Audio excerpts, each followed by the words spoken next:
ईमानदार किसान। एक छोटे से गांव रामनगर में रामू नाम का एक गरीब मगर ईमानदार किसान रहता था। उसके पास ज्यादा जमीन नहीं थी, लेकिन वह दिन रात मेहनत करके अपने परिवार का पालन पोषण करता था। रामू की सबसे बड़ी खासियत थी उसकी ईमानदारी। चाहे कुछ भी हो जाए, वह कभी झूठ नहीं बोलता था और न ही किसी का हक मारता था। एक बार की बात है, रामू खेत में हल चला रहा था, तभी उसे जमीन के नीचे कुछ सख्त चीज टकराई। जब उसने जरा गहराई से खुदाई की तो वहां एक पुराना बर्तन निकला जिसमें सोने के सिक्के भरे हुए थे।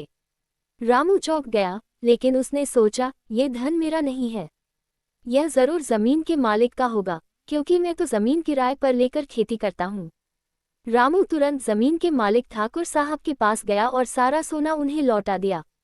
ठाकुर साहब पहले तो हैरान हुए, फिर भावुक हो गए।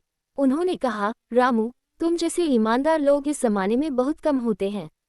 ये धन अब तुम्हारा है। लेकिन रामू ने विनम्रता से कहा, मालिक, मैं मेहनत की रोटी खाना चाहता हूँ, किसी और की दौलत नहीं। ये सुनकर ठाकुर साहब और भी प्रभावित हुए।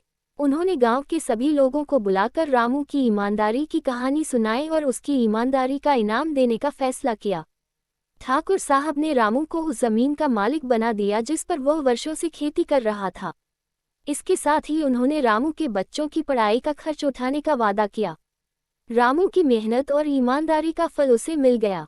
समय बीतता गया, रामू अब एक सम्मानित और सफल किसान बन गया।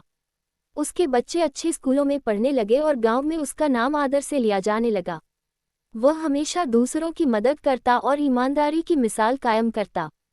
रामू की कहानी हमें सिखाती है कि ईमानदारी एक ऐसी पूंजी है जो समय के साथ बढ़ती है। हो सकता है कि ईमानदार व्यक्ति को शुरू में कठिनाइयों का सामना करना पड़े, लेकिन अंत में वही जीतता है।